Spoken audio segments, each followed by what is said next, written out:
Press record. So what I wanted to talk about today, not only have you gotten Disney Plus or no? I never got it, no. Okay, so perfect. We can literally bring two different kind of perspectives into this. I have only been using it for the past 3 days. Really? Because I am a fiend. And I know you reviewed Ford v Ferrari. Yep. So I just watched that movie yesterday when it came out publicly. So we can also do a really cool kind of like review of it. So we can split this podcast up into 2 pieces if you like. You can split it up to as many pieces as you want. The only reason why I haven't been segmenting sections from the podcast episodes because we have like great material throughout, which I feel like a lot of people aren't taking advantage of. Mm-hmm. It's really interesting topics too, and we bring all sorts of different perspectives. Like we have JJ, you, Nick, and myself because we all have different tastes.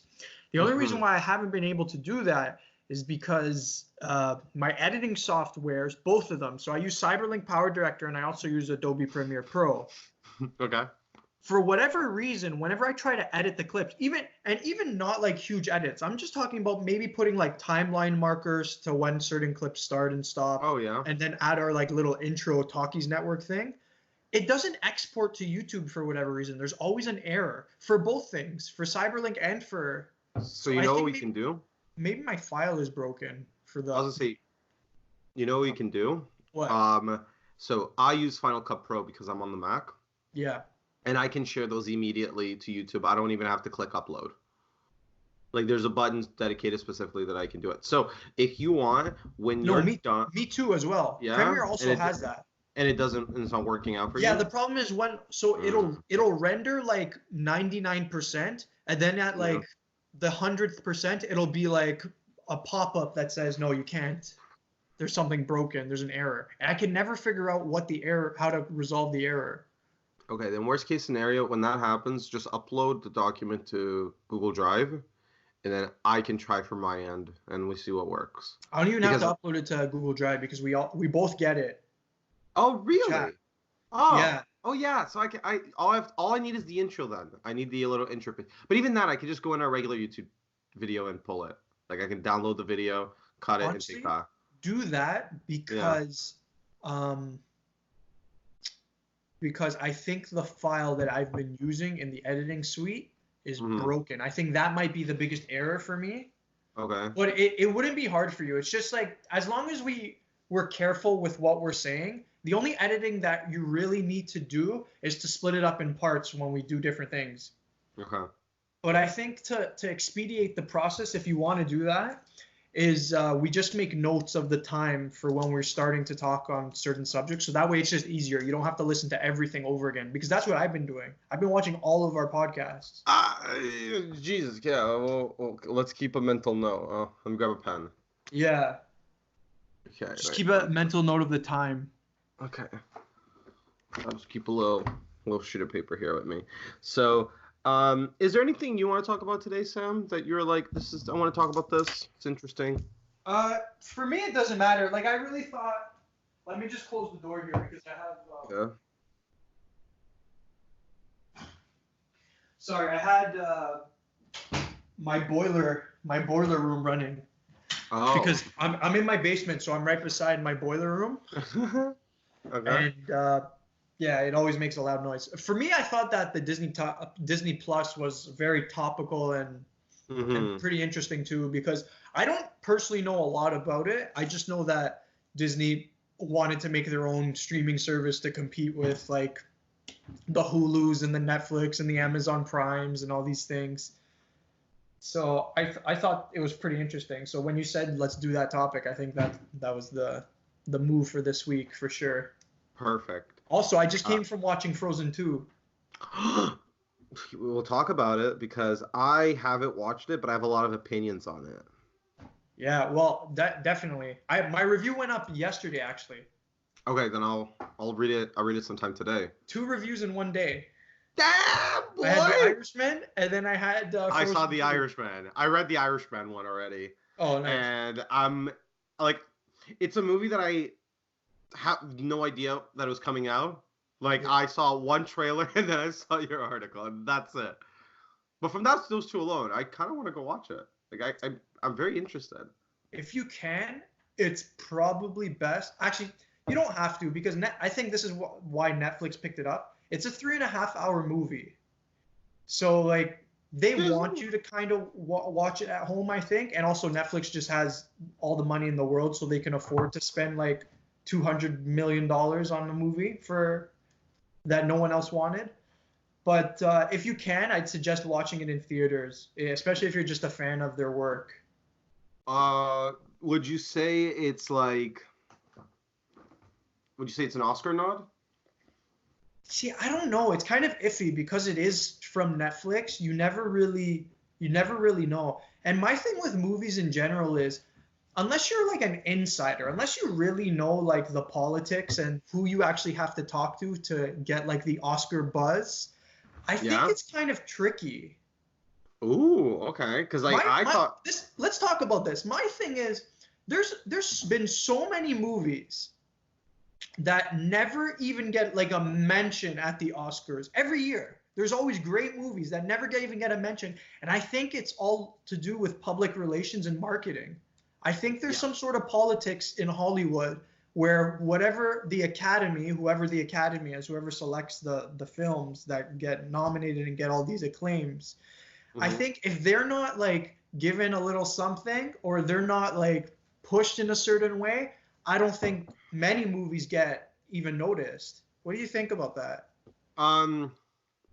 There are some movies that don't get pushed through. Like, so apparently your movie has to campaign in order to be in the Oscars, which is already sounds strange enough. To me, the quality of the movie alone should merit its own nomination, not its campaign.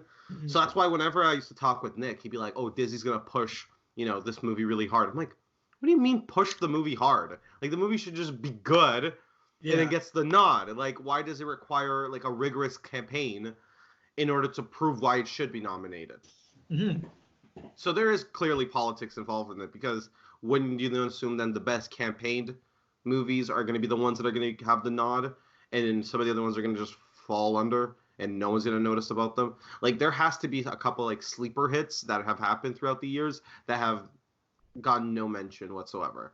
Like, I hope this doesn't apply to it, but the movie me and Nick went to go watch at TIFF together, Honey Boy, like that's a movie that's not going to get campaigned for an Oscar because I don't think they even have the money to campaign it. But if it doesn't get an Oscar nod, at least maybe for like best original screenplay or even the best supporting role for Shia LaBeouf, you're gonna see that as a snub, and it is gonna I don't know, like I think it doesn't. The nomination should be a reflection of the best films and the best work done in that year, and if that's not a part of it, then yeah, I agree with you. There's too much politicizing in the Academy. Well, man, the first week of TIFF when Uncut Gems premiered with Adam Sandler, I was hearing everyone being like, "This is getting an Oscar nod. This already has Oscar buzz. Like no one's even seen it, and they're like, this is getting an Oscar." I'm like no one's even seen it. Like no. there has to be more to it. I had no idea the movie was coming out. I had no idea the movie was coming out. And that's a Netflix one too, I think. No. I think so. It might be. That's the thing. Well, streaming, that's actually a really cool topic to talk about. Movies that appear now on streaming services, how much recognition are they going to get in the Academy over your theatrical releases? Well, this was a big issue a couple of years ago with Roma, because I'm pretty sure that one was a Netflix movie. It was. And it won all the awards. I guess it don't matter then. Yeah, I think it really depends on, I want to say the distributor or whoever is behind pushing the movie forward to the Academy. I don't know, because have you ever seen 2015 Southpaw with Jake Gyllenhaal where he's a boxer? Yeah, 100%. That's a great movie. Dude, that movie was probably the best. And I like to talk a lot out of the side of my neck, but that was probably the best movie of that year. Yeah. Oh, at least in the top 3. It was so good. There's probably other great movies that year as well that I'm just forgetting. But it was so good, and it got nothing. It didn't even get like a freaking music score, like nothing. Like it didn't get anything. But it's not only that; it's movies in the Oscars that do win that I get more upset about. Like, if a movie gets snubbed in its in the nominees, okay, sure. Like, you can't pick all the movies in the world. But then when the wrong movie wins, that's when I think the whole controversy starts. So did you ever watch Crash? Because that's like the best example of the Academy fucking up a Best Picture. Which one's Crash? Crash is a movie that it was in the early 2000s, and it was like a story about a bunch of people, living their lives, and then at the very end, all of it kind of comes together, and the audience wants to go, wow, it's all interconnected. This is insane. And the movie is that, but it's under the veil of like, we're going to be very preachy with this kind of racial message that we have. And the kind of ongoing joke with Crash was that like people thought Crash, not people, that's gonna be a wrong way, but like the way the movie ends in Crash, it makes you want to believe that racism is solved. Like it is solved. Okay. We no longer require it. It's great. We're better off without it. And you're just like, yeah, Crash, you didn't do that. Racism is alive and well. And it snubbed Brokeback Mountain, which was undisputably the best movie of that year, I think. And was that 2004, 2005? I think so. Yeah, because Brokeback Mountain came out in 2004. Hillary Swank $1 Million Baby. Oh, was that year? I don't think so. I think that was the year before or after. But I don't think it was the same nod. The 76. I don't think it was the same nod. I'm seeing Lord of the Rings here. Oh yeah, I think Return of the King won Best Picture. No, it didn't. Here, hold on. It won a lot of Oscars, but didn't win Best Picture. Was Crash at the Oscars? Yeah, it won Best Picture. Might have been 2001. I might be messing up the dates a little bit. Crash Academy Awards was 2006, actually. Oh my God! Oh Jesus! Not even thought it was even further than that. But yeah, it was that year. Yeah, 2006. It won. Wow! It won Best Picture. Yep. Best Original Screenplay. Best Editing. And then it was nominated for Best Supporting Actor, and then Best Director nominated. Best Supporting Actor, Matt Dillon, by the way, who I really don't see a lot of him anymore. But like that movie got people upset in the Oscars because it's a fair movie. It's not terrible by any means, but it's not a Best Picture win. It is not representative of the best movie released in 2005. And that's where I think people get mad. And also you have like the mini controversies where like The Dark Knight didn't get nominated for Best Picture, but Heath Ledger won Best Supporting Actor in the 2000, and I think it was either 8 or 9 because Dark Knight came out in 2008, so it might have been 2009 Oscars. What other like famous kind of like there has to be so many snubs that we're forgetting right now, but that's my thing with the Oscars, especially because there are Oscar baity movies. Like it's no secret that the Academy Awards favors musicals, historical pieces, and movies about actors acting, or like movies about the film industry. That's true. Like Martin Scorsese has never won an Oscar other than his movie Hugo. And I'm sorry, I love Hugo. It's a great movie, but it's essentially just about a filmmaker making one of the earliest films ever made. And then that's it. And he won an Oscar for that, when he probably should have won for like The Departed or even Goodfellas. But I don't think Goodfellas got nominated. He won for The Departed. Best director or best original screenplay? He won director for Departed. Oh, okay, good, okay. I take that back then. Yeah, he won director for Departed. Okay. Because I know Hugo, he won it for best director. That was his first Oscar ever, which was so weird. Hey, no. No. When you mean best, you mean like best picture or something? No, I meant best director, but no, it was The Departed before that. Oh, okay. And he I think he won an Oscar for Raging Bull as well. Did he? Yeah, Raging Bull? Sure. Did the movie win it, or did he win it? I'll let you know right now. I guess if the movie wins it, he wins it as well. It's like a shared kind of thing. Yeah, I'll let you know right now. Let me just go to Academy Awards. Okay, you ready for this? Yeah, let me hear this. So for Best Picture, he was nominated for Hugo and nominated for The Wolf of Wall Street. Yeah. Oh, for Raging Bull, he was nominated for Best Director. All Best Directors right now, okay? Raging Bull, Last Temptation of Christ, Goodfellas, Gangs of New York, The Aviator, Departed, which he won. The Aviator did not deserve that nod. Hugo, and then The Wolf of Wall Street. Best Adaptive Screenplay, he got Goodfellas, and then The Age of Innocence. These were all nominees. And then Best Director, he got nominated for Alice Doesn't Live Here Anymore, Taxi Driver, The King of Comedy. Goodfellas, he won Best Director in 1990. Really? For Goodfellas? Oh, sorry. These are the British Academy Awards. Oh, the BAFTAs? Ah. I was gonna say, like, in terms of Oscars, he may not have more than 2, maybe even 1. Yeah, that's crazy. Did he like win Cannes or something? I have no. Probably, I'd hope so. Did he ever win Cannes? Because you know what? I'm thinking of Robert De Niro, because every Oscar Robert De Niro won was for a Scorsese film. Movie, yeah. Or just about. But like, it's just so weird that like I know you and JJ talked about this in the last podcast about those kinds of directors and the films that they make. Did you watch the last podcast? I'm about to. I'm not the only one? I'm not the only guy that watches the podcasts? No, from our YouTube viewers, at least 2 or 4 people watch them. Honestly, I've seen like it depends. Like every week the numbers are like a little bit different. Like sometimes we'll get like 40, sometimes it'll be like 20. I don't know if it's an algorithm thing or we gotta figure it out.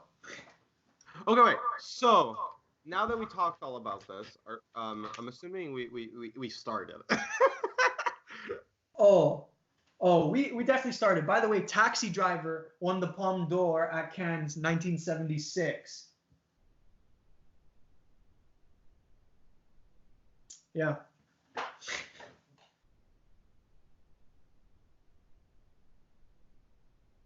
One. Yeah, Palme d'Or.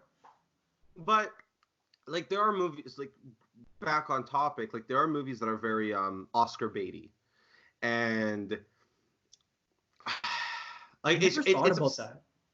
Like so the 3 kinds of movies that always wins, like I said before, in all those 3 films, for some reason, and I don't really get this, especially in last year's Oscars, we had Moonlight, which is a fantastic movie, but it is a movie that the Academy wants to give awards to just because, we're progressive, it's a story about a gay black man, let's give it with Oscar nods, despite the fact that it totally deserves all the Oscar nods it got. But then there was also La La Land, which is also a very Oscar baity movie. That's true.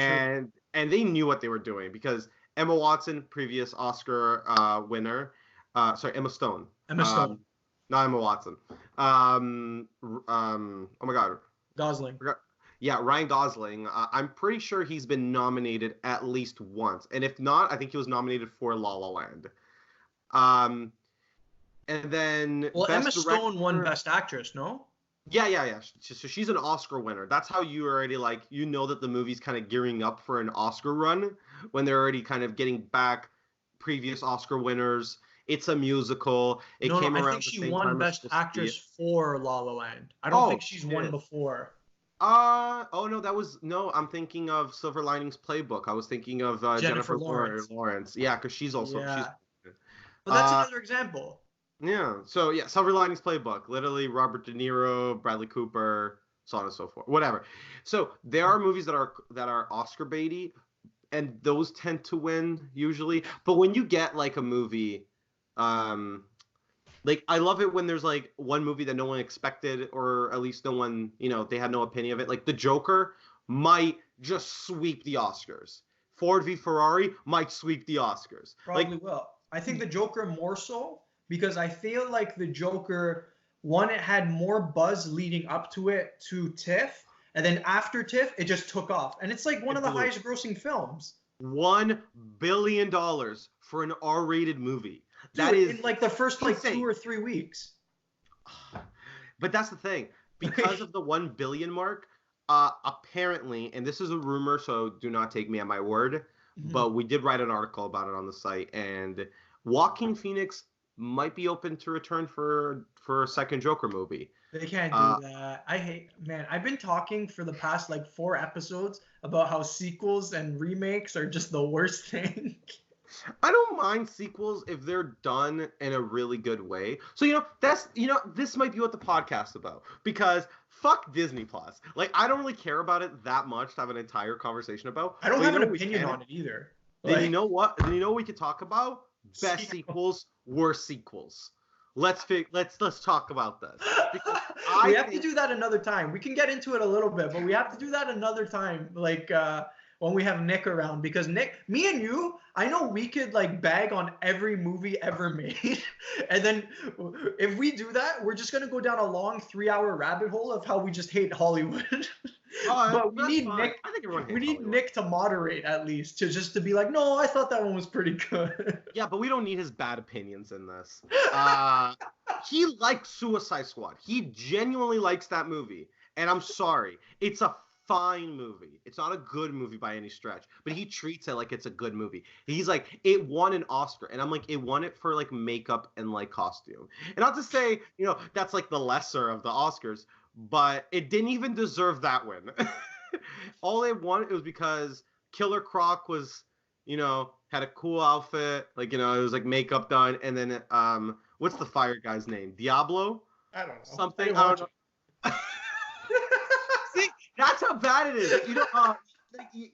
It's just, and then he also really likes Batman versus Superman. I get it. This is all DC movies. Like, I don't want to piss off any DC fans because I like at least Wonder Woman to an extent. But Nick treats Batman versus Superman as like a great movie that people should not shit on. He's like, no, the Martha scene is really good. Like, I watched an entire YouTube video about it where they explained it, and like, you just took such a good scene. I'm like, it isn't. He says a name, and that suddenly breaks all the conflict in the entire movie. So I don't know. Those are the two like most like shit on movies of the past like 5 years. Yeah, because like I don't want to bag on the movie even more because God, I know I've been doing it for years now. But it starts off with Bruce's like the Wayne's dying again for the billionth time on on cinema because God knows no one knows how Batman became Batman. And then Lex Luthor has a weirdly convoluted plan that doesn't really make sense. And then the world hates but loves Superman at the exact same time. And then he dies in the end for no reason. Like, why couldn't Wonder Woman grab the spear and kill them? Like, it didn't have to be Superman. Like, it's just, it felt stupid. Can you explain to me how Superman, legitimately the only guy with superpowers in that movie other than, like, Wonder Woman and whatever, how does he die and Bruce Wayne doesn't as Batman? Does he just have that much money? Well, because, like, he's holding this, like, kryptonite, like, spear in a way, okay? And he charges at Doomsday. And the idea is to be like, oh, the kryptonite killed them at the same time. And you're like, why couldn't Wonder Woman do it? Why couldn't Batman do it? Like, at what point was Superman required for this? Because he's the only one with superpowers. He's the only one that can fly. So, we have to fly him into it. And that was that. And then Justice League is an even more disappointing movie than that. So I guess this podcast turned into us talking about the DC universe. But let's try to get away from that to an extent. Yeah, we'll talk about sequels for a little bit because I just came from watching Frozen 2. So, and what'd you think about that as a sequel? So in my article I said like the first time I watched the first Frozen was earlier this week. Okay. So I'm late to the party. I'm 6 years late to the party. Like, it was okay. Like I didn't mind the first Frozen. It was good. I honestly didn't think it was as good as the world made it seem in 2013. It is not like I've rewatched it since, and two main problems with that movie. The trolls in the beginning, because they're the reason why everything goes wrong. They're like, Elsa, you'll kill people with your powers. And she's like, I'm afraid now. And it's just because of them. Before that, she was perfectly fine. She was like playing with her sister, making like little like snowballs and stuff.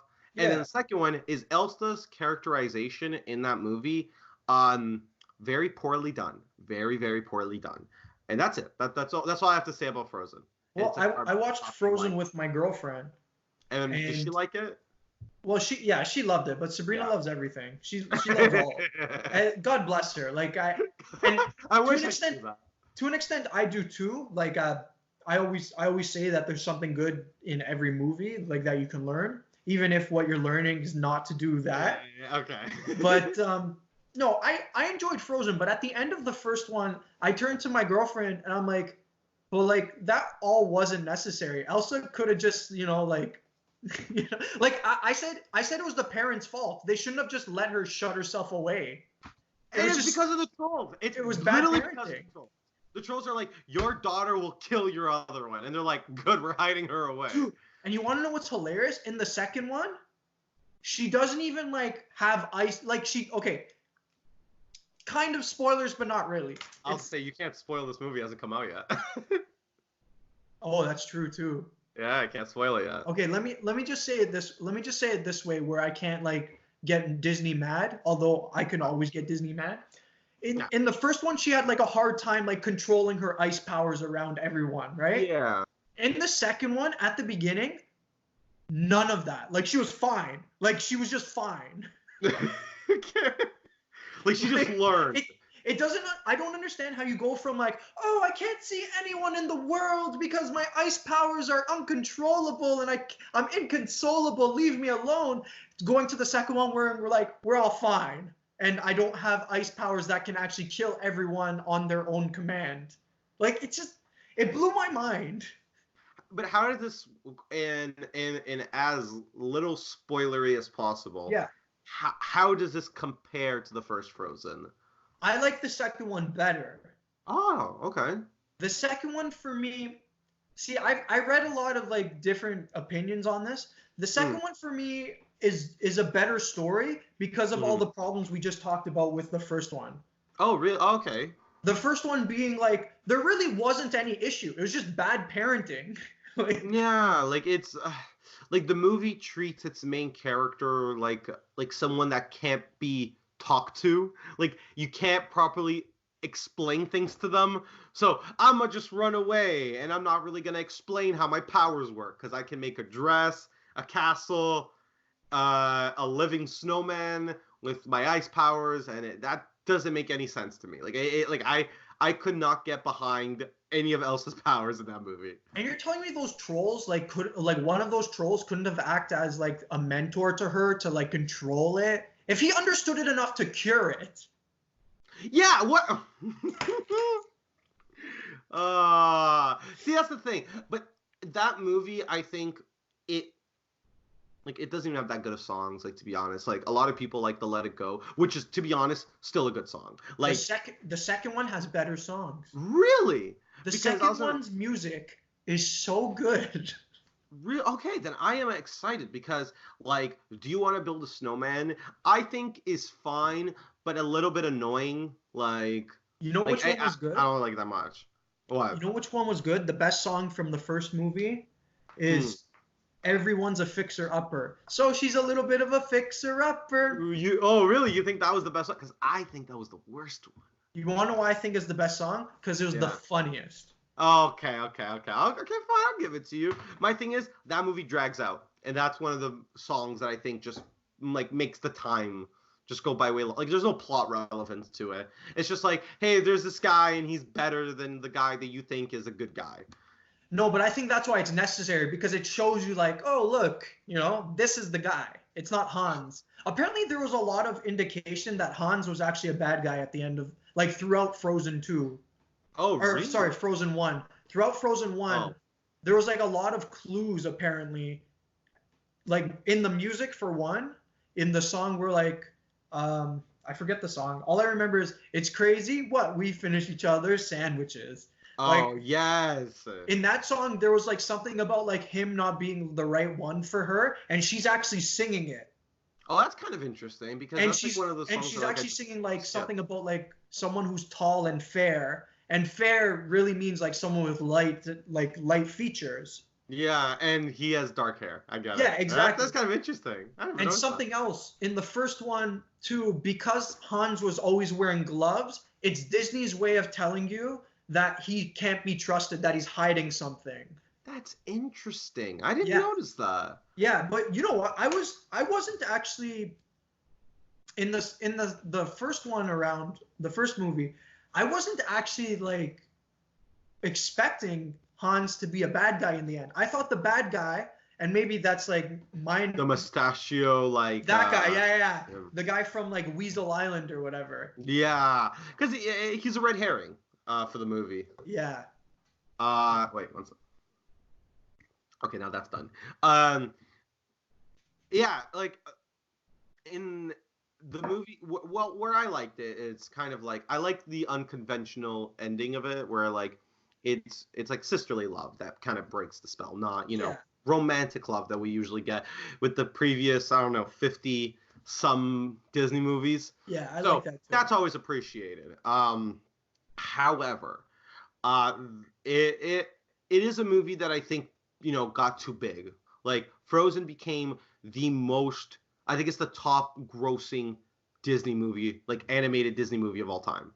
And to me, that's kind of insane because it was inescapable for like 2 full years. I don't know if you remember. Like, Let It Go was on every goddamn radio. Every kid had like an Elsa doll that when you clicked it sang Let It Go. And you're just like, this is like The Lion King, but just like with ice instead. You know what the problem is though?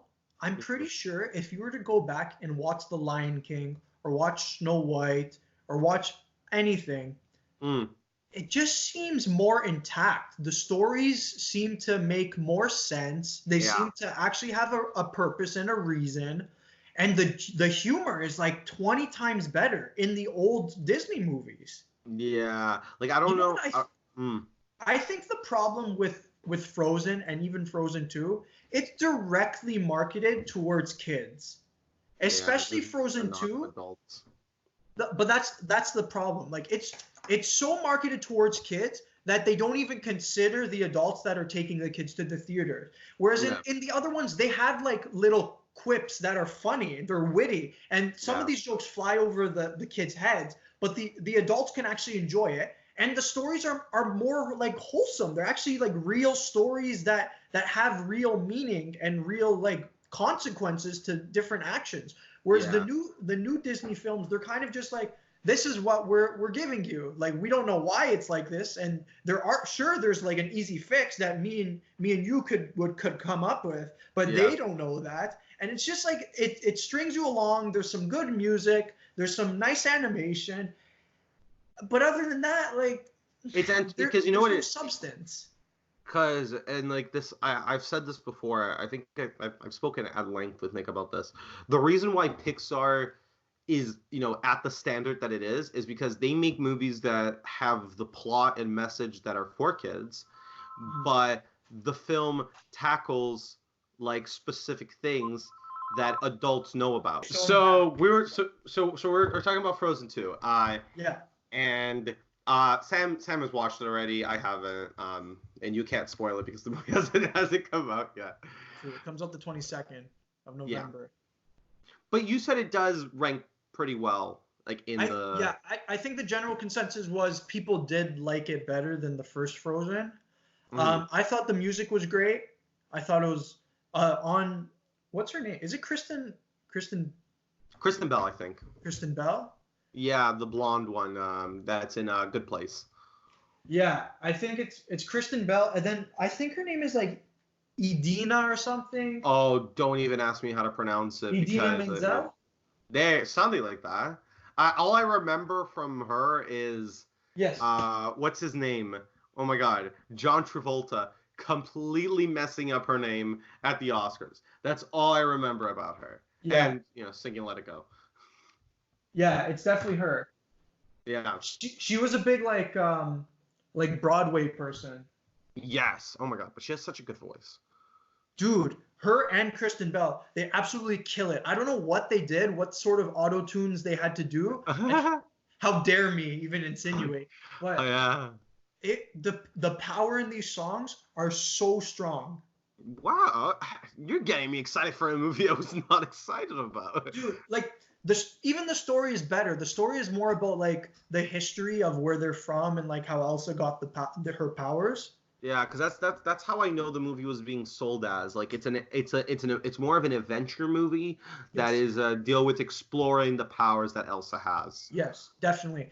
And I think that's why it does better because the I guess the animation is just like better suited for that. Like when they show like a lot of water, a lot of like of the elements, like a lot of wind and obviously ice and fire melting ice and Yeah. that's where the movie has its most strengths, I think. The story's okay. I think the story is actually better, but some people have argued online that the story it's a little unimaginative. Like you've seen something like this before, like it's almost a Yeah. cop-out. Okay. But I have no Well. problem with it. I thought it was a lot of fun. I thought it was more fun than the first one. Mhm. There are jokes in it where you're just like, meh. Like you can tell it's for kids. But there's also some jokes in it that absolutely kill. Like they're really funny.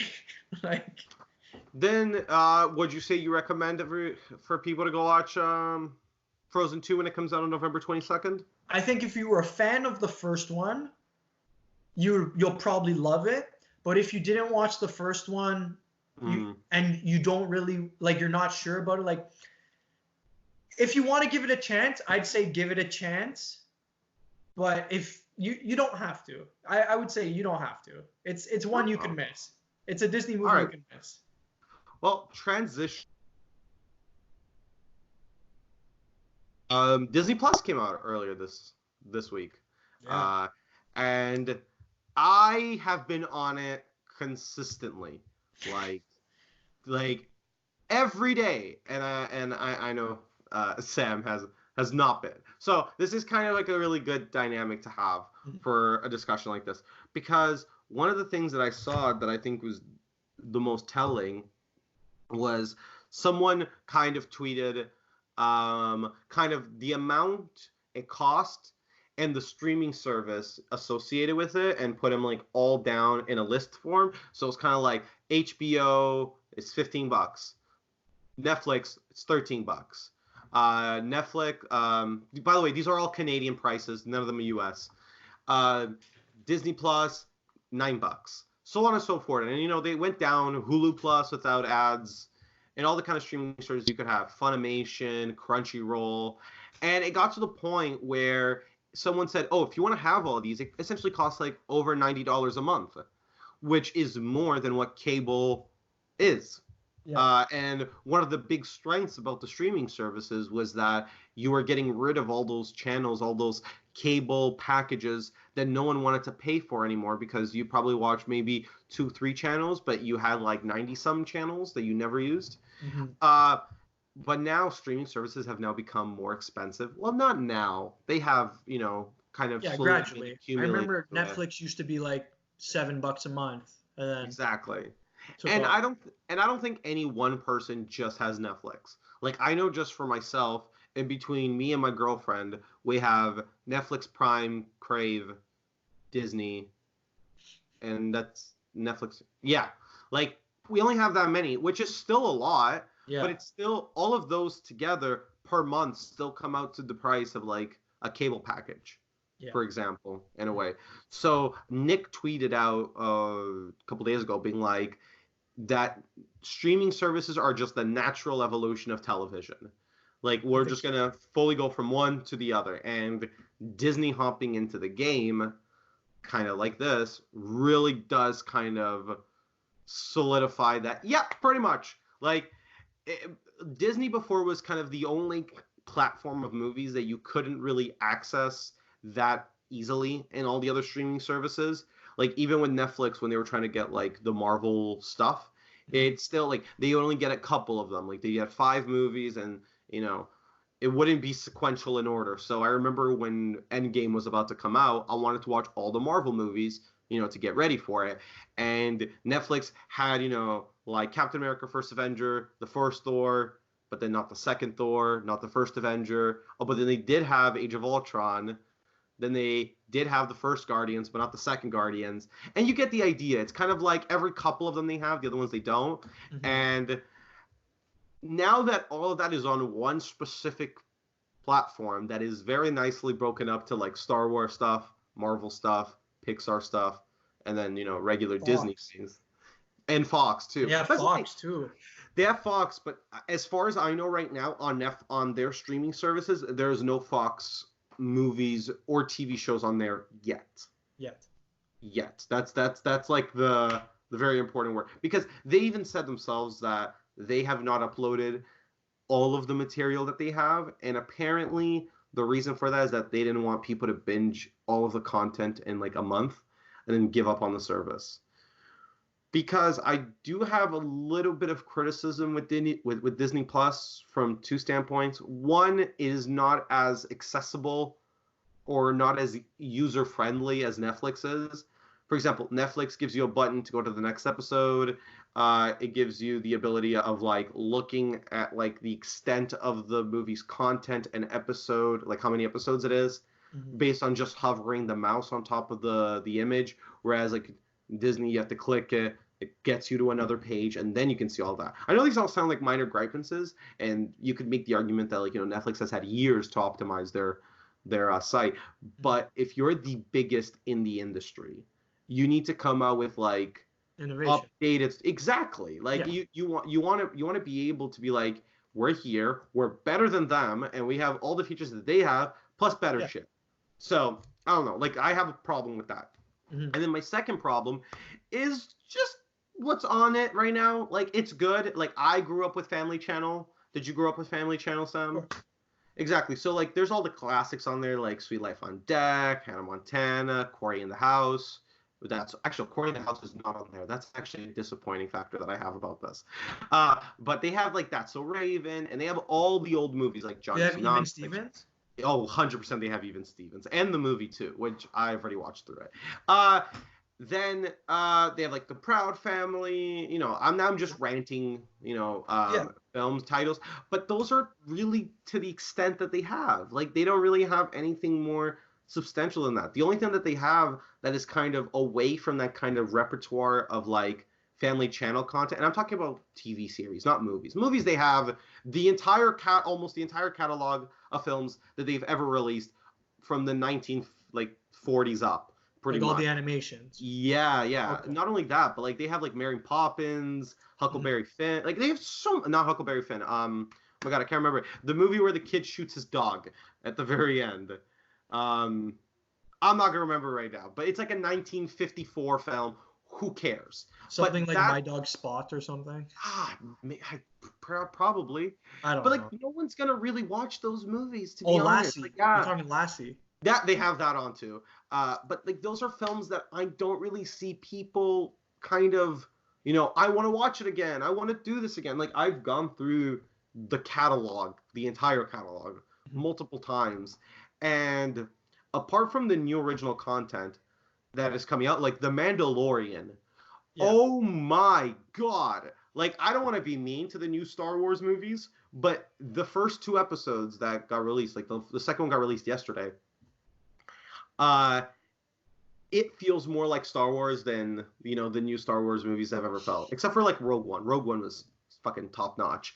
But, like, it just gives you everything you want in a Star Wars movie. So The Mandalorian right now is, I think, the reason to get a subscription.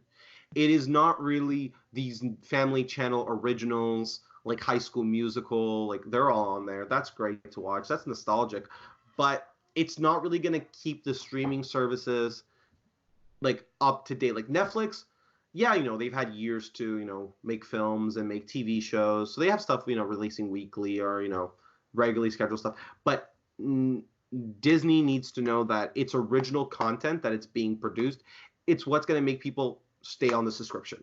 It is not going to be everything else that's on here. Like everything that's on here is kind of like your buffers. It's kind of like it's things that hold you until the next episode of The Mandalorian, that gets released next Friday. Or for example, or like it's things that hold you until the Black Widow movie that's going to get released in 2020. So a lot of people, and I have it written down here, and Nick saw the trailer for that, eh? It looks so good. At the premiere event, I got this be like one of only audiences really? in the world to have seen the footage from that. Because that was released at D23, I remember, the footage that you watched. And we people got video, talk about that it's insane. I probably saw 3 minutes of it. Does it just look fantastic? It's just I've been waiting for a Black Widow movie since the second Iron Man now. Man, I'm excited. Whenever Nick sends me to something, he'll always call me afterwards after he knows it's done, and he'll be like, "How was it?" And so I told him it was a press preview event, so they showed us all of their upcoming films for late 2019, 2020, and then he's like, "Okay, what did they show?" And I said, like Mulan, they have Soul, which is a new Pixar one, I think, Spies in Disguise, some other one. And then I said, oh, and Black Widow. They showed 4 minutes of it. They said we were the only audience to see it thus far. His first reaction was just this: "Fuck you, fuck you." and I started dying of laughter. Because I see this is why I personally got Disney Plus, is because ever since they announced and they're like, guys, pretty much the Marvel Cinematic Universe is on Disney Plus. This is not to say that, they're not going to make theatrical films anymore, and release them in theaters. But I see that as being more I think they know that there would be well, everyone saw Endgame as an event. Endgame was a massive cinematic event that you had to be a part of. I don't know a single person that did not watch that movie in theaters. Mm-hmm. I have no idea. Every person I talk to about it. Oh, you have not watched it in theaters? I've never seen it. Wait, are you a Marvel fan or no? You just, okay, then that's fine. Because I know people that are not Marvel people, and but then went to go watch Endgame and still had a really good time with it. So, yeah. Sam, what I'm trying to say is watch the movie. It's so good. Pretty much. I'm not trying to be an advocate for Disney, but I will say this. Don't get a Disney Plus subscription immediately. Nick wrote an article about this. 10 million people signed up on the first day of launch. And it crashed, no? Yeah, multiple times. Oh, God. We got it, me and Alessia, we got it at 10 a.m. on the day. And then we weren't able to actually watch anything on it until 3 o'clock in the afternoon. So it was down for a very long time. But it's expected. Launch day, what are you going to do about it? Super successful. The amount of hype, I think, centered around Disney Plus was always going to garner that kind of movement. Take it in. So you said it was 10 million downloads on launch day? Yeah, just subscriptions. Maybe. But take it in. Just 1 month, that's $70 million in one day. They know what they're doing.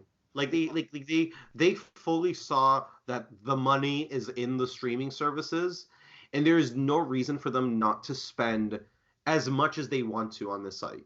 Do you think they're too late? Do you think they're too late to the party? Or do you think this was a calculated move where they were building anticipation for it? Well, I don't think if they are late, I don't think it's personally their fault. If you look at some of the films that they have for streaming, a lot of those had to be digitized, and the catalog of old films that had to be taken out of that vault to get put from film strip to digitized, I get it, and that probably took that had to be an undertaking of its own. So I don't think if it is late, I don't think it's its fault. But where do you think that the vault is? I have no idea. I'm assuming it's in an underground facility that's 24 floors deep. No one's allowed access to except for 3 guys, and they all have to put their thumbprints at the exact same time. I think of some secretive shit. Do you think it's a real vault, or it's just in their office? I don't want to believe that it's a real fault. Yeah, with like the original prints of the film. With a big crank that you have to like turn. Like I'm imagining like it's a money bank in a way. Yeah. Some Ocean's 11 type stuff. Yeah. Oh, that'd be a good movie. You have to get Jet Li to go in there doing his like backflips onto like freaking dumbbell or dumbwaiter carts. Hey, he's getting old. I don't know if he can pull off some of those tricks anymore. Jet Li is in the new live action Mulan. Yes, he is. See, that's another thing about Disney is that now I think they have so much money that they could just throw money at whatever project. Doesn't matter. When did they not? I know, but like because when they bought Marvel back, oh my god, 2010, 2011, 2012, in between that period, I was like, okay, if the Marvel Cinematic Universe does really well, then obviously, Disney are just going to get even bigger and bigger. The thing is, the Marvel movies have accumulated the most amount of money out of any one single franchise now. And I get it, 20 films, no shit. But, like, considering, like, the amount of, like, other series that have come out, like the Star Wars series, like the entire thing, like, yeah, that's 9 movies, but, like, it's been out for way longer, and it's gotten multiple re-releases of it. But Marvel are still the most profitable that they've ever have been. So, what? Do you want to guess how much they bought Marvel for? Wasn't it? In 2009. Ooh, tell me about it. Do you want to guess the number? Okay, I want to guess. Because at that point, they only had released, like, 3 movies. Oh, no. They released up to the first Avengers, I think. The first Avengers did crack $1 billion. So I want to say they bought it for at least $2 billion. 4.24 billion. And you know what's even funny? Like, what? And it's like Iron Man 3, Avengers 2, Infinity War, and Endgame. Those 4 movies alone made back that money in a way. If you look at just box office revenue. And I know it doesn't transfer that way, but just like all of those movies cracked over $1 billion. Now guess how much Disney paid to acquire Fox. Oh my god, the Fox bid, was it over $10 billion? More. Okay, but Fox is not. I have no idea. You have to tell me. Like, I can't guess over $10 billion and get it right now. Disney had initially agreed to acquire Fox for $52.4 billion before a counter offer from Comcast prompted it to increase its bid to $71.3 billion United States dollars. Over $70 billion. $71.3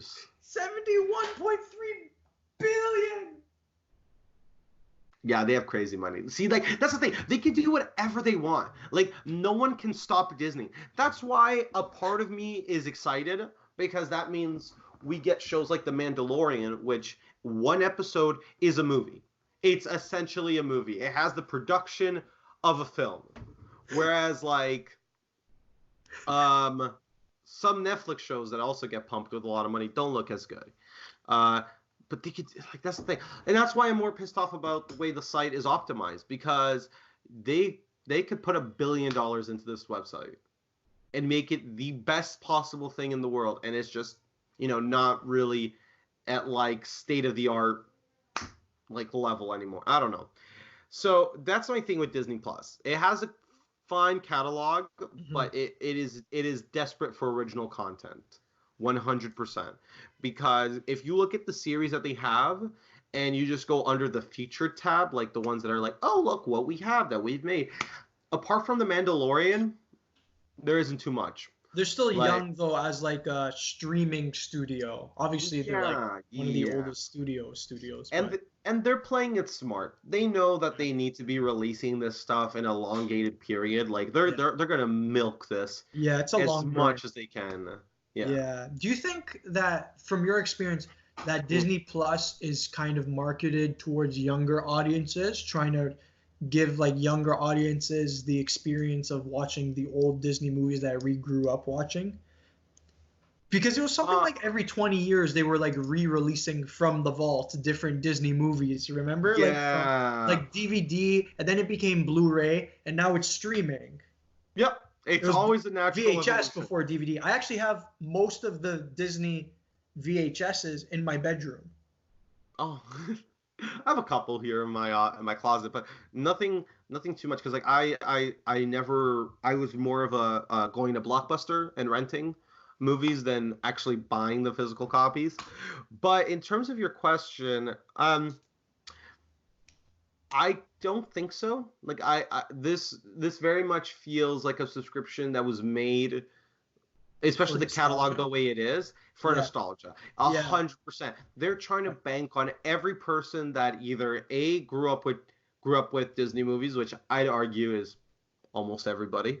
Can you think of a single person that like our age that didn't watch like Tarzan or The Lion King growing up, or like, and I know this is gonna sound secularist, but it's true. Like, I cannot think of a single girl that didn't go up watching like The Little Mermaid, and like it's these are movies that are supposed to get you feeling good and just and that's it. That's why the original content is badly needed. I don't really want a streaming service that's built on nostalgia alone. And they do also have a section that is for kids, but even that doesn't have nearly enough content as like I know it's unfair to compare it to Netflix, but we kind of have to. Like, really, Disney Plus came in to take the spot of Netflix. And will people drop their Netflix subscriptions to get Disney Plus? Hell no. But will Disney surpass them in like the next couple of years? I can already see myself watching Disney Plus more than I watch Netflix. Like, the Netflix original stuff that's coming out, it's like 1 in 10 are a hit and are worth watching, like Stranger Things. Sabrina, Chilling Adventures of Sabrina is good. Yeah, I watched the first season of it, and I grew up with the older Sabrina, the teenage witch show. Yeah, and too. To me it felt like the same. So I was like, okay, this is really good. House of Cards was good for a couple of seasons. Yeah. But like that's another thing. I love anime. I watch anime like a lot. What's your go-to? On Netflix, there's an anime called Seven Deadly Sins, and that is the best anime has ever gone in a streaming service as far as I'm concerned. So I'm gonna that's why Netflix, I still need to have it to an extent. It still produces those kind of animes that I know Prime, Disney Plus will never do. But because you have to watch Uncut Gems, don't lie. Oh yeah, that's Adam Sandler in a serious role. That's another thing. Like, I don't like the original content on there is, I want to say lackluster, but it's not like it's bad. It's turning around though. There's and we've talked about this at length. Like there was a long time where everyone would just bag on Netflix for having awful content or for picking up anything that came through their doors. But I feel like now they're kind of turning it around because they have some really popular shows, more so shows than movies. But I even think with like Uncut Gems and The Irishman, they're kind of moving in the right direction now with that stuff. I sure hope so, because the way I see it, Amazon is leading the way in terms of original content, in terms of the quality being produced in those kinds of original, like The Marvelous. Oh my god, I can't remember the name of the title right now. It's a Netflix, not a Netflix. It's a Prime original show, but Prime shows are really good. Like American Gods is fantastic. Marvelous Miss Maisel. There you go. That's the show I was thinking of.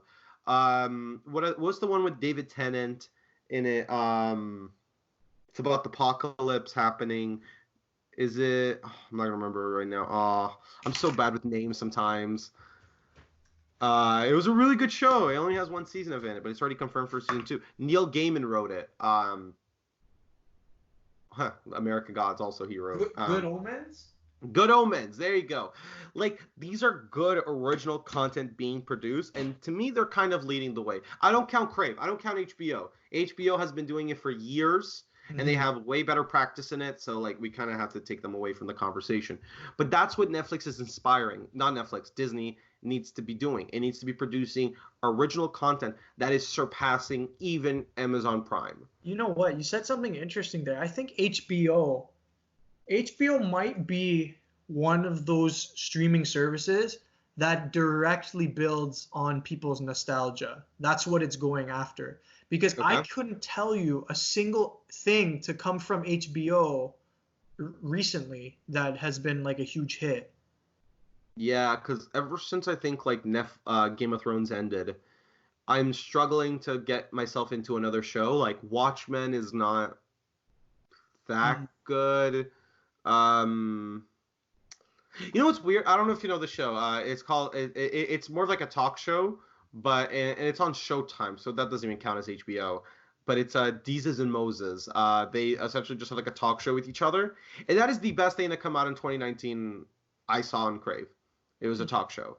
So, like, Crave is really good. Crave has all like the Oscar buzz movies. yeah, Crave is able to get all the like theatrical releases first, like 100%. If you don't go to the movies to watch your movies, I always recommend getting Crave in order to, catch up on all those kinds of things. And also, to me, Crave wins because, and this is a personal reason, but I know it applies to a lot of people like that, watch Drag Race, RuPaul's Drag Race, the show that they have, RuPaul's Drag Race All Stars, and now RuPaul's Drag Race UK. So Crave is kind of the only one that has that outlet. Like Netflix has RuPaul's Drag Race, but it only goes up to the 10th season, even though we're already in the 11th. Is Crave the one that has Seinfeld as well? Yeah, Crave has Seinfeld, and then Netflix got Friends. Which once again, I hate Friends. I really like it up till season 6, and then it just. See, it's a huge debate right now. Netflix or Seinfeld or Friends.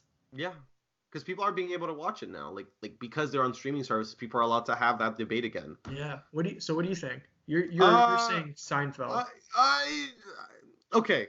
I really like Friends, but I do know that the show becomes bad. Like there's people that think the show stays amazing until its very end, which it does not. Mm-hmm. Like to me, the best part about Friends is the chemistry that all of them have with one another, and I'd argue the best chemistry between any of the two characters is between Chandler and Joey. Mm-hmm. After Chandler gets married to Monica, him and Joey are not in scenes anymore. I've rewatched the series multiple times to verify this, but they share not that many scenes in 4 seasons.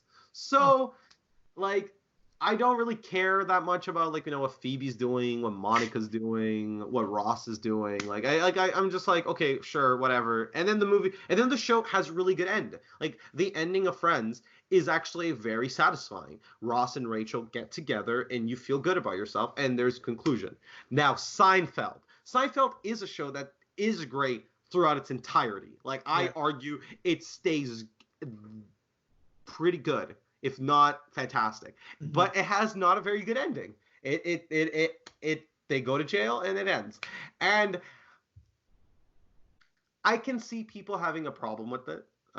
Because Friends feel it's such a good feeling kind of show that by the end of it you're like, I want to rewatch that. I want to start from the beginning again, because you start reminiscing about all the good things. Whereas Seinfeld does not have that. Seinfeld is not a show that I think ever has made me want to rewatch it.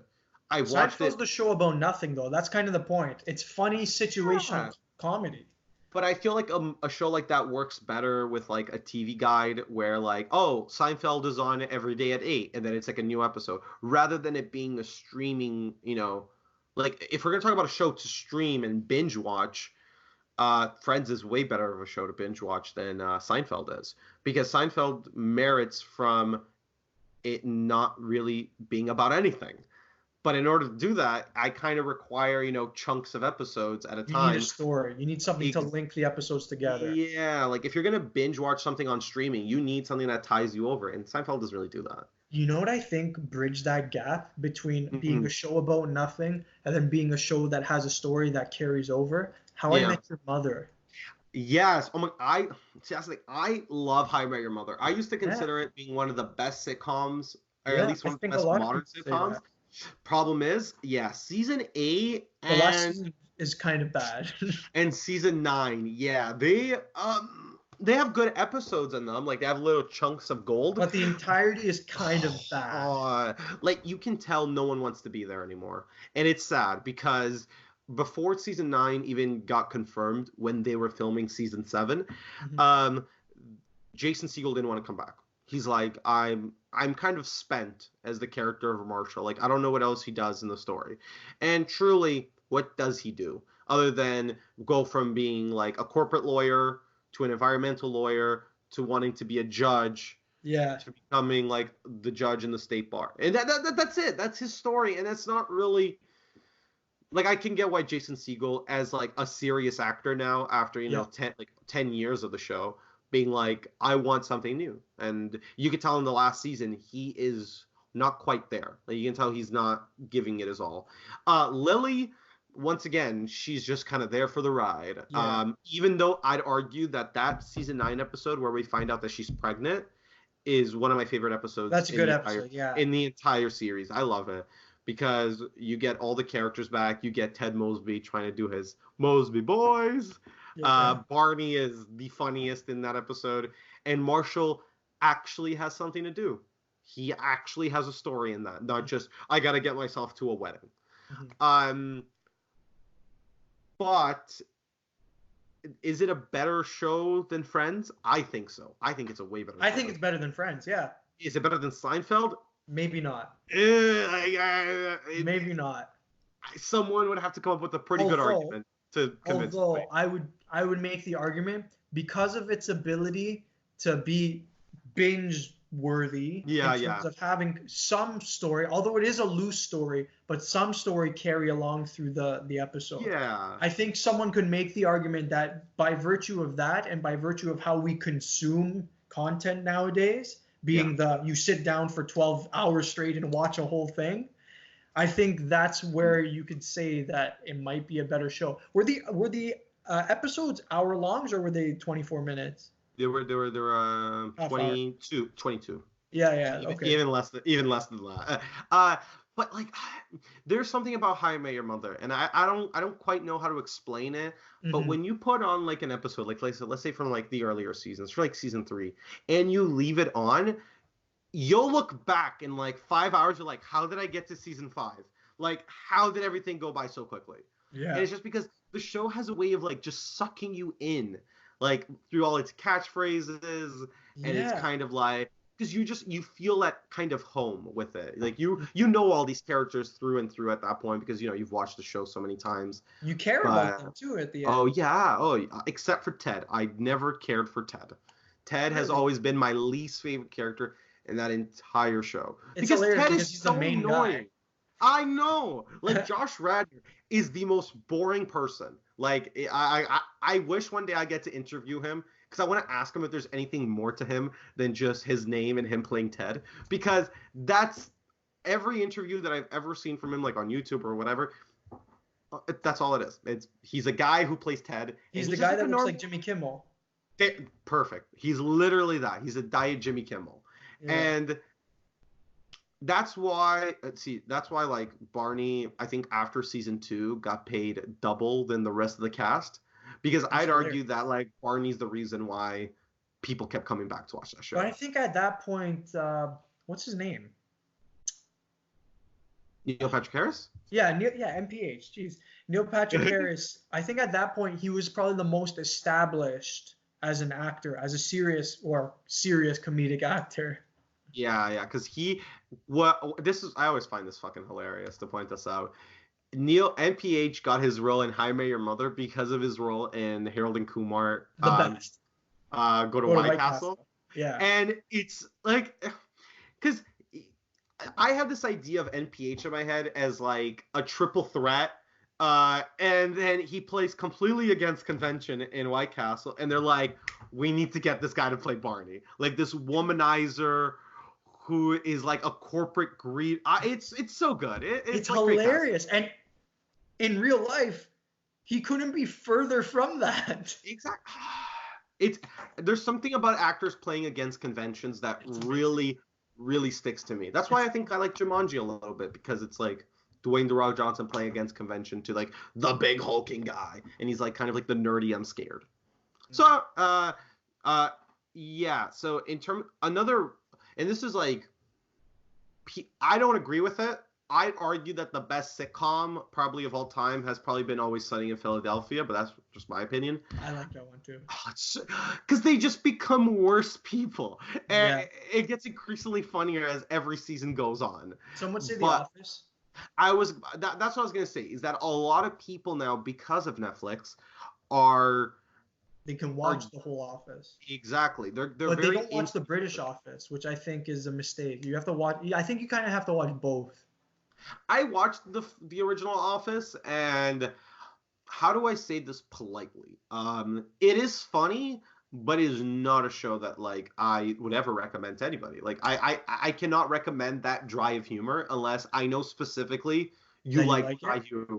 Yeah. Oh, interesting. You know what's funny though? I like British TV, particularly British sitcoms, because of that humor. The only British television that I tend to gravitate towards is like Doctor Who, Sherlock, Peaky Blinders. Yeah, Boardwalk Church with David Tennant as well. Like it's more crime, like heavy stuff. Or well, not Doctor Who, but yeah. Their comedies are pretty good, man. Yeah, no, like of course. Like, oh, actually, no. Wait, wait, is that a British show? Fool Us with Penn and Teller. Something like that. I don't know. That might not be. I know that has American. Penn and Teller Fool Us. Yeah, is that an American? You guys are American. Production? I know the host was British. That's why. But, yeah. Oh, Who Lines It Anyways? The UK edition. That's actually really fucking funny. Mr. Bean. That is the funniest. That's what actually made me learn English. That's actually kind of an interesting story. Continuing on. Have you Wait, how did Mr. Bean, a character that doesn't speak, teach me English? Yeah. Because when I moved here in 2005, I didn't speak English, but I wanted to watch shows that like gave me an entry point into like speaking it. So when I watched Mr. Bean, I got the entire story. I knew what was happening every step of the way. He would not speak, but all the background characters would. So when he would go to the hospital and someone tells him to take a number, and then he grabbed that little slip, I'm like, oh, that's what it means to take a number. All right, cool. When I go to the hospital and I hear take a number, I know to grab that little slip. And that would happen with like every little episode. And that formed my basis for English somehow. I knew a guy who did that, learning English from Italian by watching The Big Bang Theory. Yeah, like television is a great way for immigrants to learn English when they're in the country. Like SpongeBob, Blue's Clues,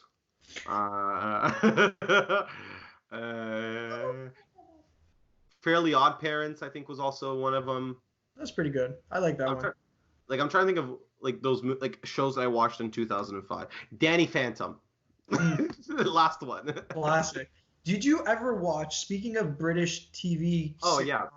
Did you ever watch The In-Betweeners? Yes, only a little bit of it, though. I never quite finished it. But there's only three seasons, and it's hilarious. Yeah, am I thinking of the right scene? There's a guy on top of a building, and he's just yelling at a bunch of people. Can't remember that's from The In-Betweeners, but like that's what I'm picturing in my head right now.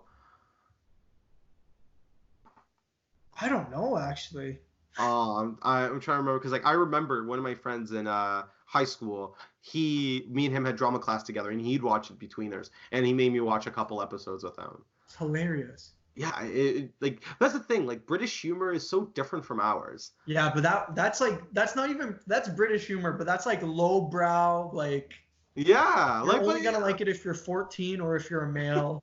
Like I don't know. 14-year-olds. It's hilarious. At heart, we're all 14-year-olds. Yeah, it's so funny. And they made 2 movies. The first movie was meh, but I think the second movie was even better. Oh my god, I didn't even know they made movies in those.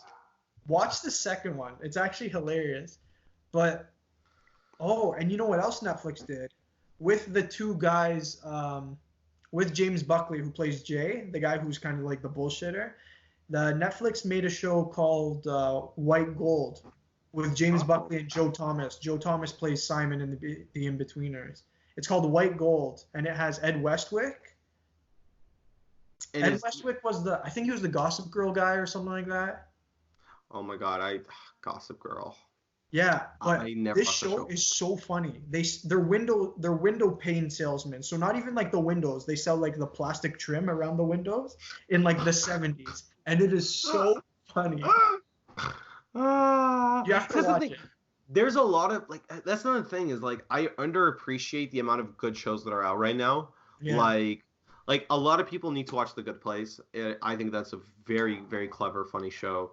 There was a new one. It's on Netflix. People are saying it's the funniest one. It's about a family that's rich and then they lose all their money and they're like living in a town that they bought.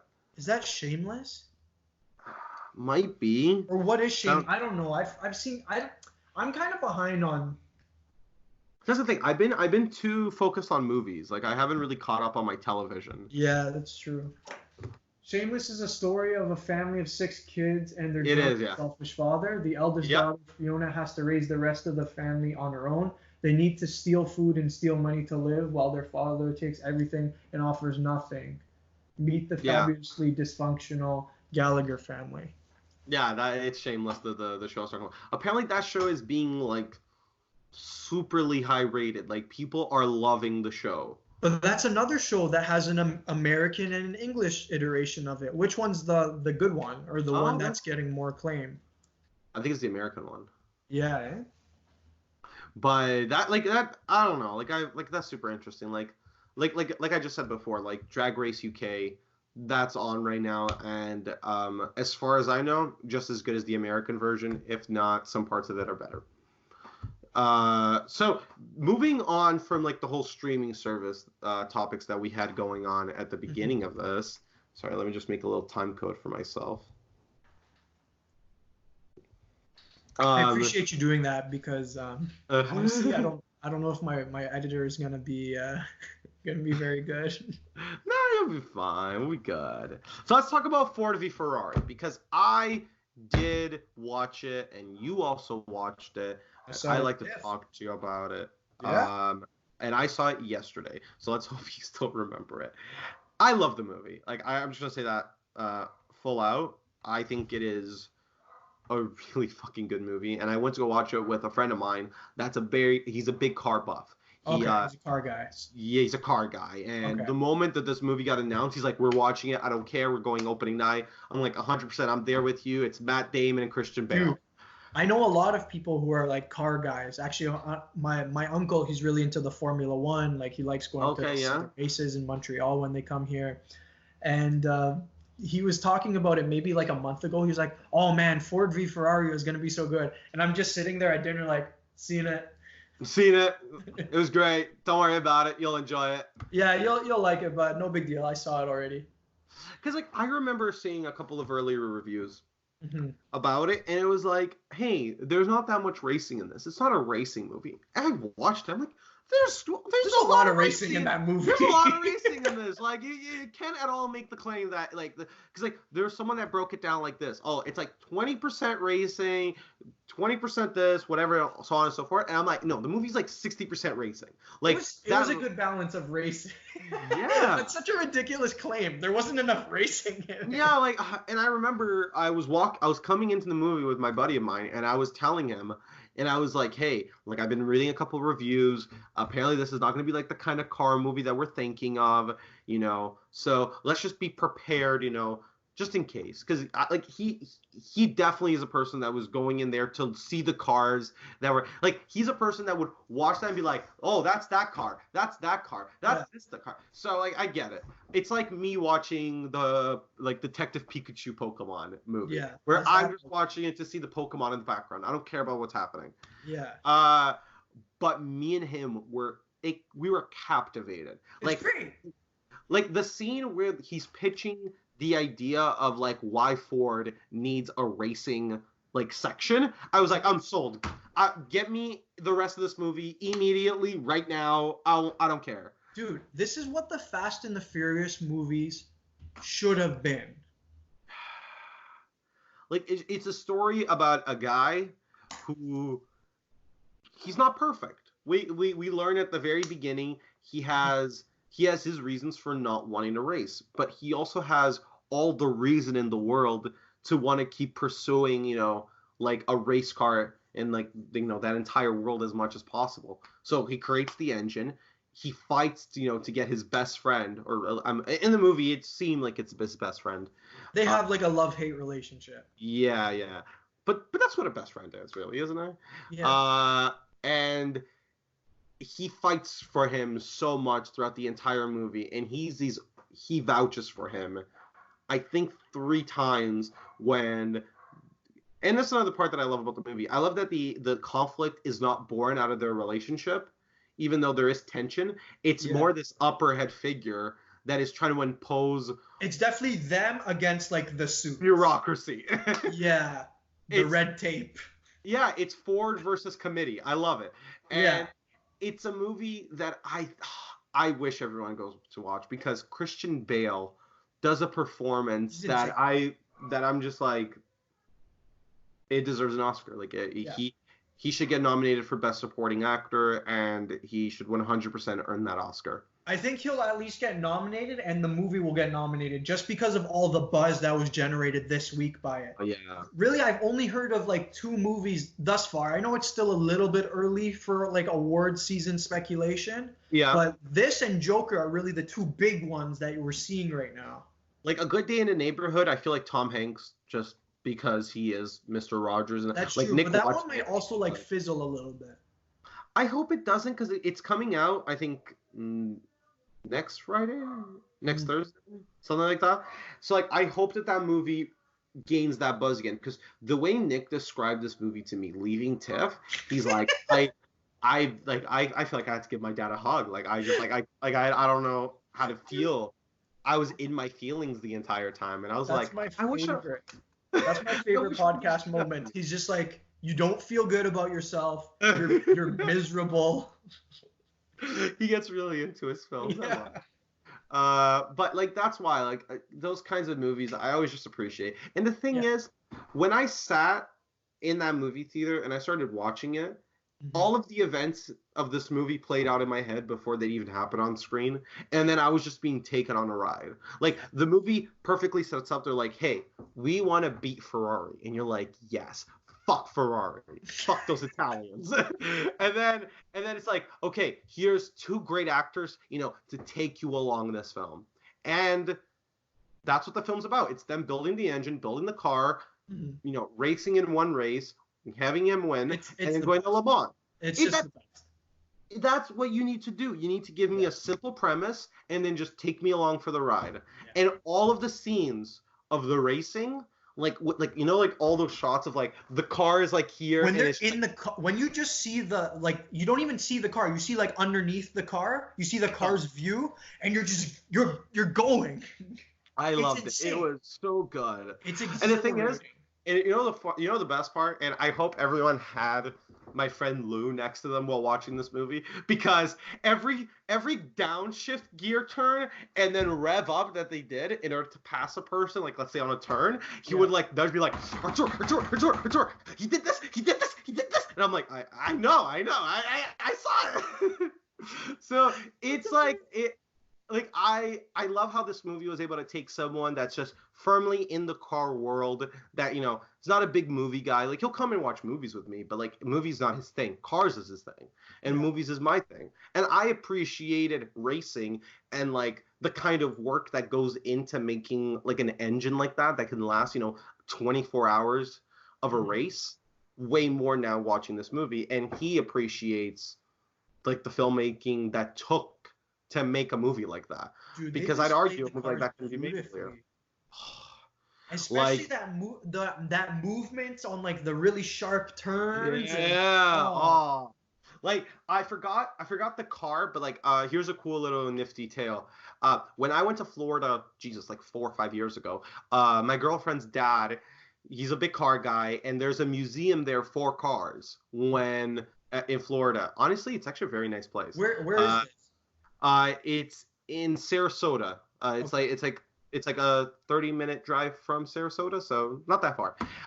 And when we go in there, I saw this car that was worth like $300,000 because you can still buy cars in this museum. Yeah. And then I took a picture of it and I send it to Lou, and I'm like, Lou, this car looks kind of cool. He's like, Artur, that car's worth more than your fucking life. And then when we watched the movie, the final car at the very end, the GT4, the one with the GT40 engine inside of it, the one that's like a teal blue with like a red stripe that goes across that has the number 1 in it. That's the car that wins the final. That was the car. Like, and he's like, he poked me like, Artur. Do you remember that car you sent me a picture of? It's on screen right now. Like, that's the car he's gonna race. So like.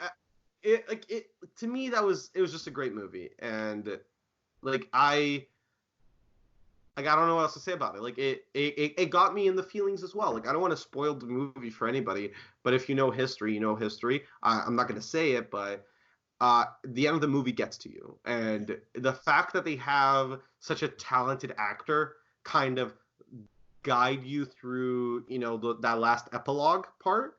Yeah. Breaks you down, man. It was so good. Like I could not even like begin to explain exactly how at like peace I felt with the movie afterwards. I was just like, yeah. I got because you know what it is? It's a movie I went in not knowing anything about. I don't know the history of Ford versus Ferrari. Like I don't necessarily understand why there was such a big rivalry. But the movie tells it to you, to at least an uneducated person. Yeah. Well, yeah, Ferrari was the big boy, and Ford wanted to dick them down. That was it. And the movie portrays that.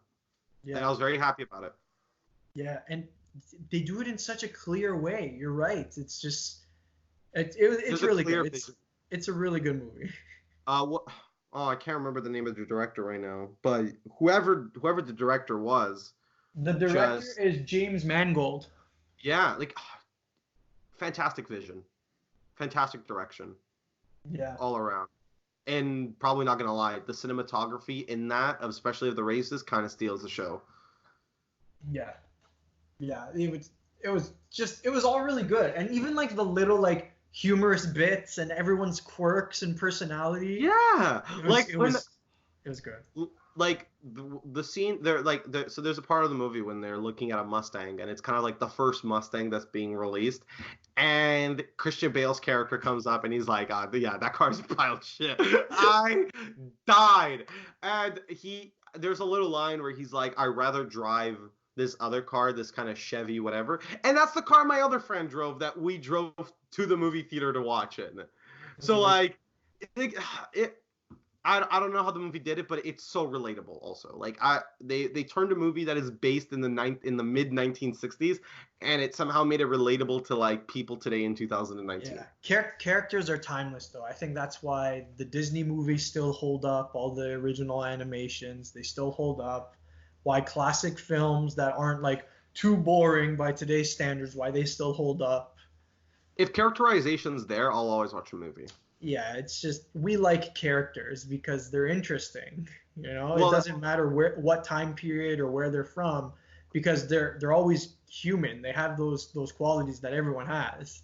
Yeah, not to go back on this point, but that's why like the new Star Wars movies don't get to me. I don't feel the same kind of connection with those characters as I did with the previous ones. So I guess those movies will not be timeless. Well, they're not really character driven either, though. It's definitely more situation driven. Like, this is the objective. This is what we're doing. Yeah, go get those plans. We got to hack into the thing. And I couldn't even name you one character in any of the new Star Wars movies. Yeah. And I watched all of them. Like. Because here's the thing, like, and I don't want to talk about this for too long. But Kylo Ren. Adam Driver. There you go. Hey, you got one. But even with his character, you're just like, I don't understand what your story is. Yeah. Like, I'm not quite clear on exactly where you began and why you need to finish where you're gonna finish in the next one. So from what I heard, based on like the kind of early speculation on the rise of the Skywalker, Yeah. apparently Disney shits on the entire Star Wars franchise with that movie. Like, because they did a test screening, which it was essentially executive members, die-hard Star Wars fans, like die-hard dress up as Ewoks going to like the cinema. Yeah. Then your kind of average moviegoer that will watch anything in television. In a room made up of those three people, and did not get positive reviews at all. Granted, that is not the best way, I think, also to judge how good your movie is based on those three kinds of people. But audiences don't lie. They were not happy. Yeah. They're up. So based on the way, because the way they do is that they hand out sheets afterwards, and they ask them to rank Act 1, Act 2, Act 3. Apparently, Act 1 got the highest rating. It did very well. People were very satisfied at the way the movie started and how it like began the story of this movie. Yeah. Act 2, people were very upset. They're like, Act 2 made no sense. They did not like it. It lasted a little too long. Okay, that's all fine. But then Act 3 is when people really got pissed off. Like those got the worst possible reviews that they could have gotten. And this is J.J. Abrams, right? Yeah, J.J. Abrams came back to direct this. I have no idea if he wrote it though. And it's upsetting because I feel like this trilogy never needed to be made. Like it feels like Disney when they bought Star Wars, they're like, oh, we need to make a new trilogy. There was no reason for it. Like it didn't feel like there was more story to tell about the Skywalker line. Like to me, that you could have just started like The Force Awakens, but not to do with the Skywalker. But then they wanted to bring back the original cast. So they do need to have the Skywalkers involved to a certain extent. I don't know. It just seems to me like bad planning. Like, there's no way they knew the story of these three movies. Because the first movie and the second movie don't even feel like they're connected. Apart from the fact that there's the same characters in both movies. Like, there's nothing about the first movie story that relates to the second movie story that now will relate to the third movie story. What were the names of the movies? It was like The Force Awakens? And then The Last Jedi. And then The Last Jedi, and now The Rise of Skywalker. Because I remember seeing Rogue One. Oh, Rogue One was so good. Rogue One was good. Rogue One was really good. And I remember seeing Solo. Oh, Solo was bad. Solo. I didn't mind Solo. I thought it was pretty, like, it was like, you definitely know what they're trying to do. They're just trying to put butts in seats. But that's the problem. That's where it like broke for me, because the Solo movie felt like a movie made by the company. It felt like a movie made by the studio. It didn't feel like a worker. They're like, oh, Han Solo, he has, like, they're like, oh, what do we need to do in the movie? Oh, we need to get Chewbacca in there. We need to get him his blaster. We need him to get his dice. We need him to get his vest. And it just felt like they were checking off boxes while making the movie. And that's never the best way to make a film that people are actually going to like. I think it was just like a little fun. It's fun ways to make money for them. That's what it is. That's all it is. But I will say this: Childish Gambino in that movie, he's so good. Like he does no wrong. He could be in anything, and he's great. Yeah, Donald Glover is a very talented guy. No, oh my God, Community. Whew. Did you ever watch Community? I watched a little bit. Yeah, I've only seen like certain episodes. Okay, Sam. After this podcast, just watch the first 3 seasons of Community, and I guarantee, with every ounce of my being, you'll watch the funniest 3 seasons of any show. I don't know, man. The In-Betweeners only has 3 seasons. Also, the first seasons of Arrested Development. That's also really good 3 seasons of a show. Are you a Curb fan? Do you like Larry David? Yes. I love Curb. I have not watched all of it. I know Curb has like 9 seasons. I think it's still going, no? Jesus. Oh my God. Larry David needs to do something else.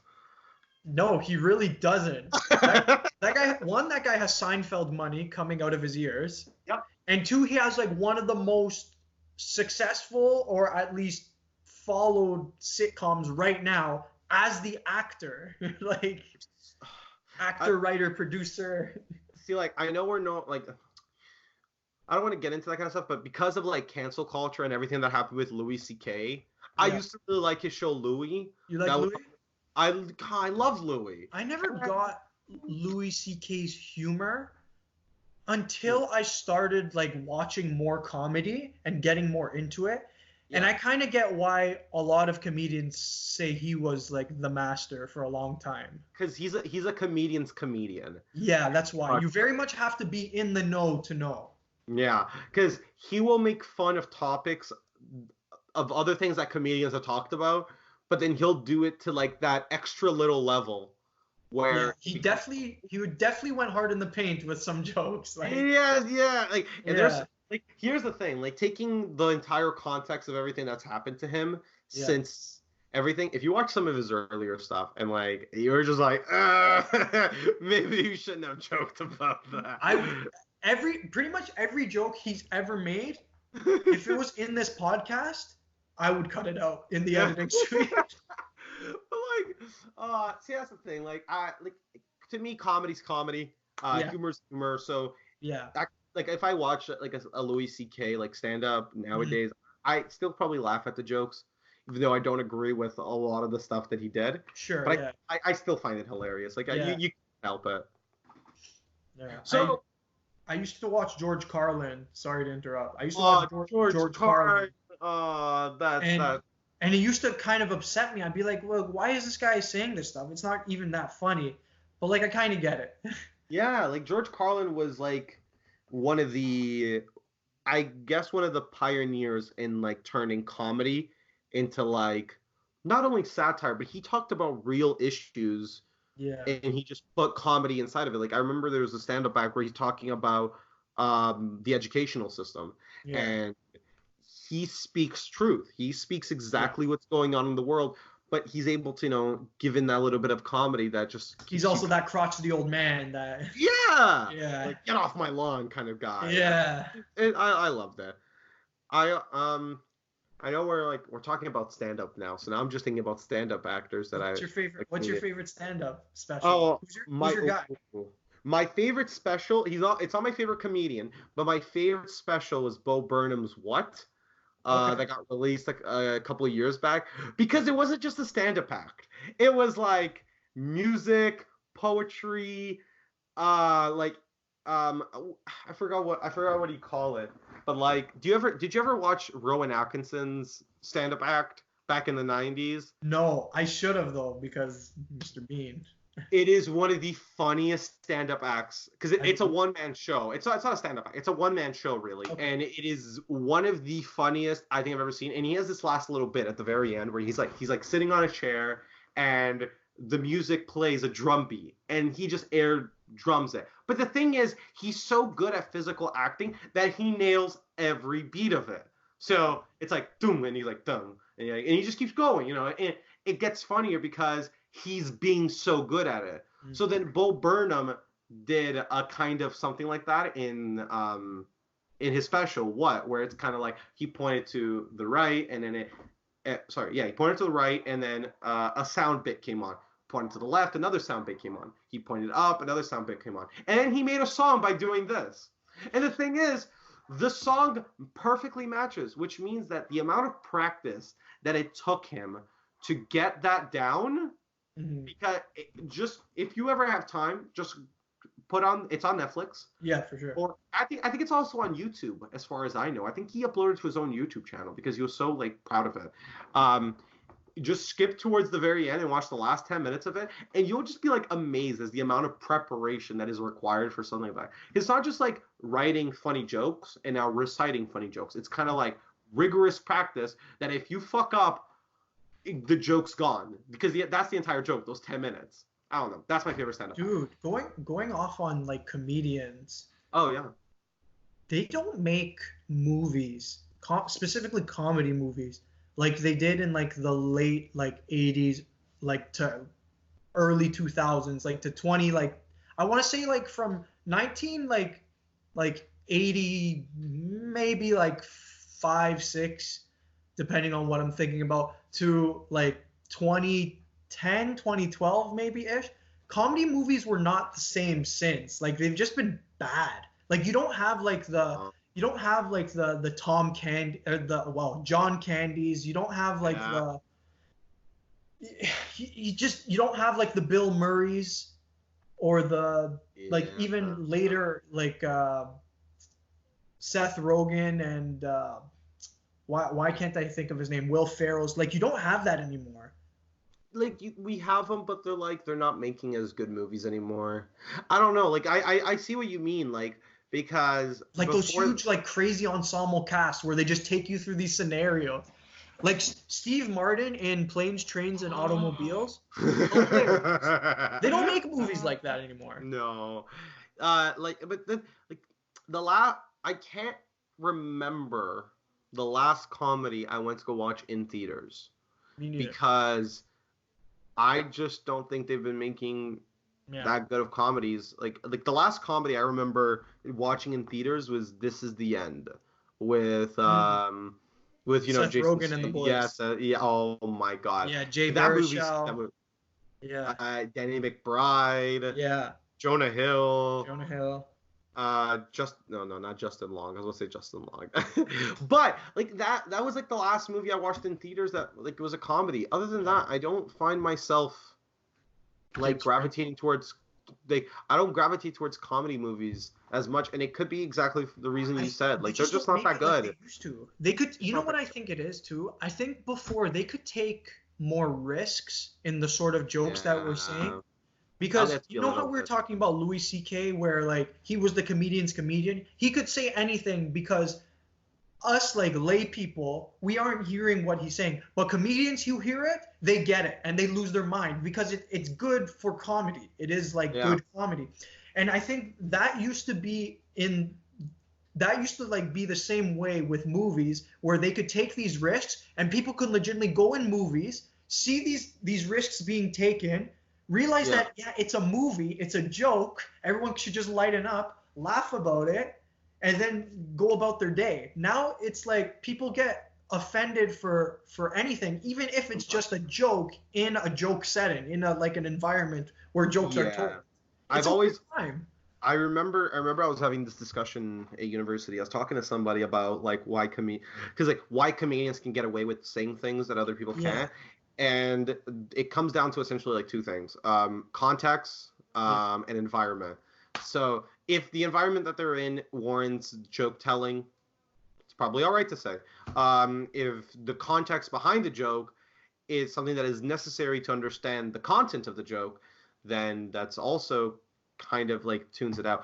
But as far as I've been seeing, I haven't really been seeing comedy movies doing that well. I've been seeing a lot more movies take comedic elements and adding them to their films rather than making a full-blown comedy movie. Like Guardians of the Galaxy is one of the funniest goddamn movies. It's funny, the very long time. The first and the second one. They're both it's not a comedy though. So I see what you mean. Like I definitely like, especially I guess all of Marvel movies are funny because everyone just quips the entire time. Yeah. But they're not comedy movies as far as I'm concerned, and I really haven't gone to the theater to watch one in multiple years now. Yeah. And I don't really see myself going to watch it. Like, are there even any comedy movies out right now? Like, if we even wanted to, for example, like I don't even think we could find one. So I'm sure we could. It's just like no one cares. Like, do you remember when Step Brothers was huge? Where like every joke in that you're like like you can able to laugh along with them. Now it's kind of like do you feel guilty for laughing at that? Like Step Brothers like was one of like the ones closer to the end of that. There was like Step Brothers and Superbad. Yeah, Superbad was like a little bit after that, I think. No, it was 2006 is Superbad, and then 2008 was Step Brothers, I think. Oh, I thought it was 2010 and 2000. I think 2008 is correct for Step Brothers, but I think Superbad came out in like maybe even around there, 2008, 2009.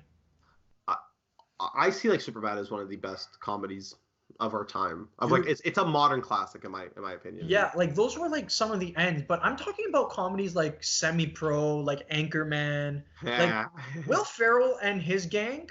And the same thing with Owen Wilson and his gang with like Vince Vaughn. Oh yeah. Like they would make like really funny movies with all these comedians. Wedding Crashers. Yeah, exactly. Wedding Crashers. Unfinished Business, which was a remake, I think, actually, but it was really good. Mm-hmm.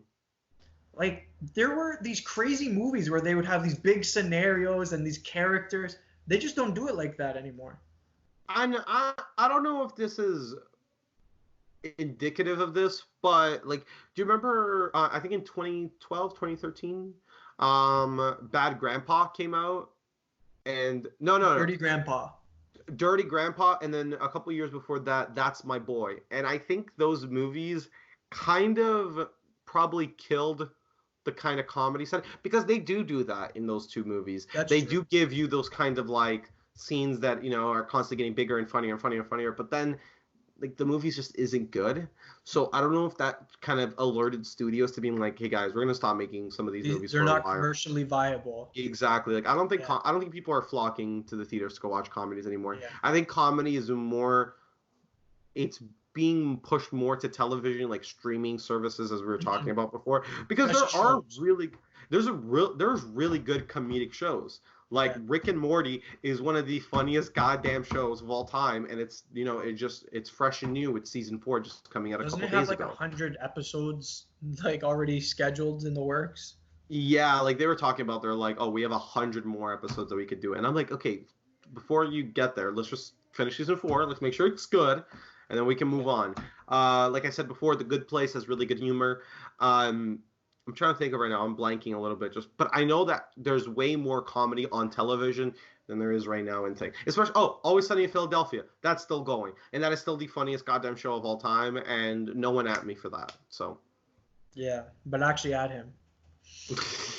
If anyone tells me that if they're able to make a case that they can find a funnier show than Always Sunny in Philadelphia, I'll gladly listen to it. Will I agree with it? No, but I'll listen to it. You ever see Silicon Valley? I watched a little bit of it. Never actually quite finished it, but Was it I good? remember TJ. I remember TJ Miller being fucking hilarious in it. Like, Yeah, it's funny. Oh, yeah. I guess Deadpool would be the last kind of comedy movie that I watched. No, man. Stuber with Kamal Nanjiani. He's also in Silicon Valley.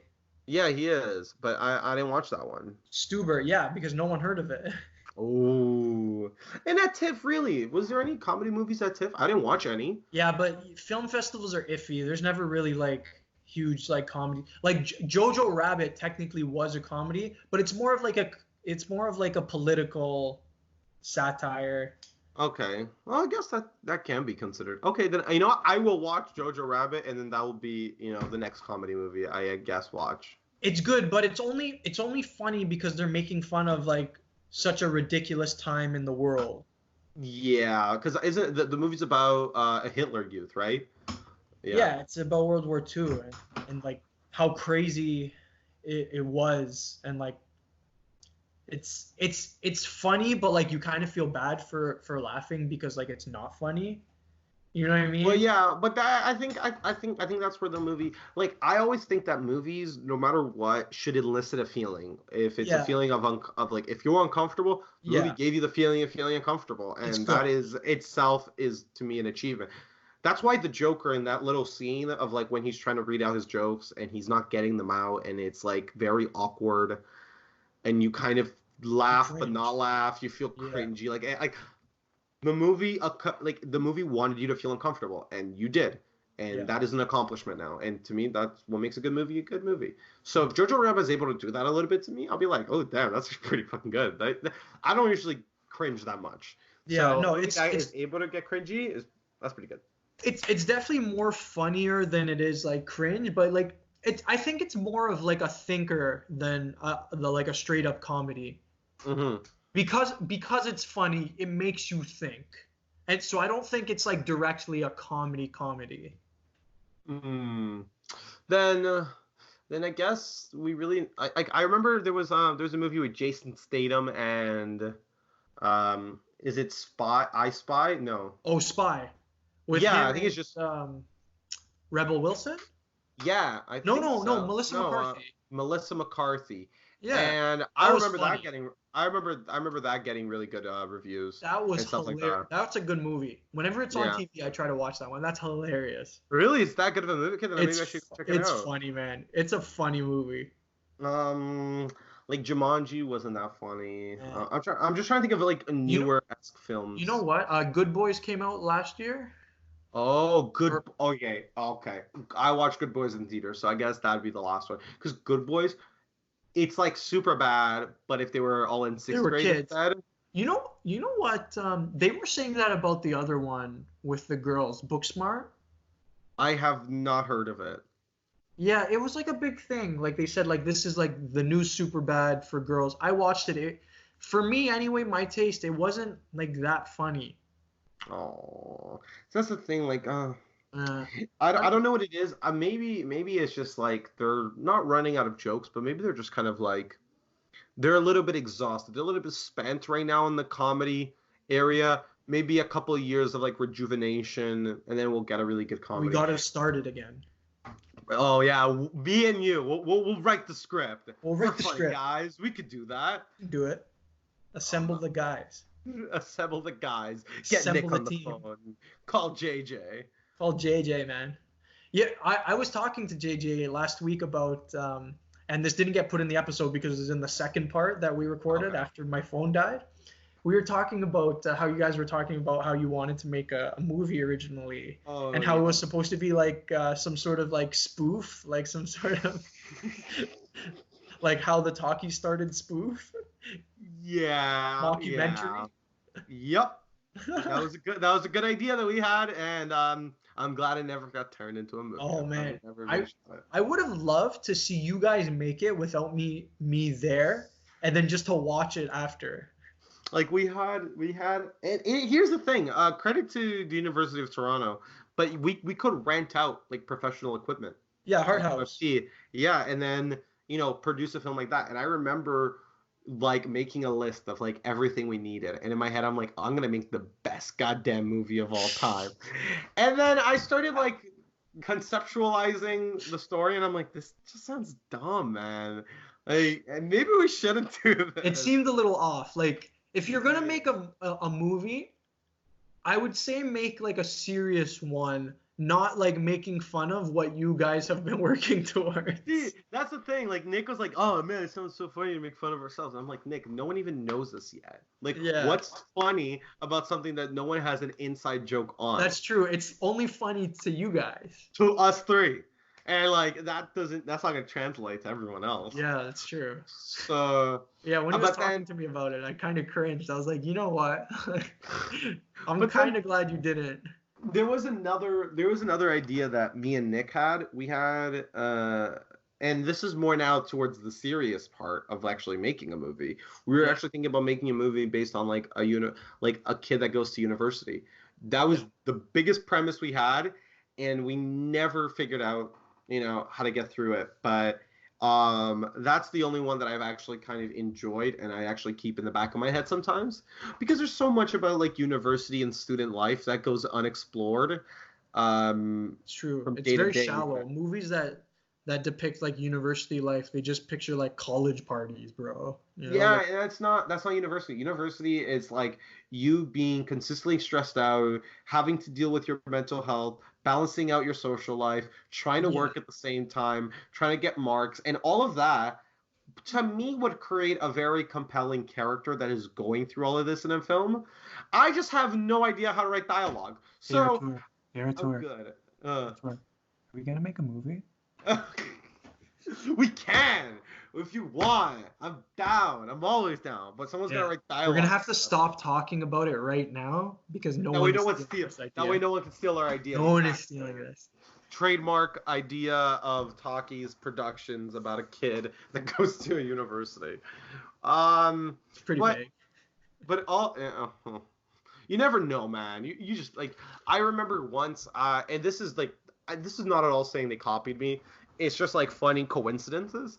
I remember I was writing an article for the site, rare, by the way, very rare. And it was essentially about it was like a top 10 list for like something to do with Drag Race. And it was like top 10 moments for this one drag queen. And as I'm finishing the article, Watch Mojo goes and puts like literally the exact same thing I was doing. Yeah. And I was like, how they know? How? Like I had no idea. So I scrapped the article because we also had a lot of overlapping, moments, and we had the same top 3 moments. So I was like, I don't want to get caught in the same order. Like in the same order, like top 1, top 2, top 3. Wow. So I was like, Watch Mojo spying on you, man. Maybe You gotta encode your stuff in a VPN. Yeah, because me writing it like in Word was somehow they're able to hack it. Word's not secure. No. That's right. I was using the cloud service. They hacked into my cloud. Allegedly. But like, so yeah. I thought that was funny. I thought that was hilarious. So this has been a pretty good podcast. I feel like we can call it here. So I'll do a little sign out, and I'll cut this little chunk out. So guys, thank you once again for spending time with us. If you even were able to get this far into it, we were even barely able to get this far into it. We get through it. And we'll see you guys next week. Bye.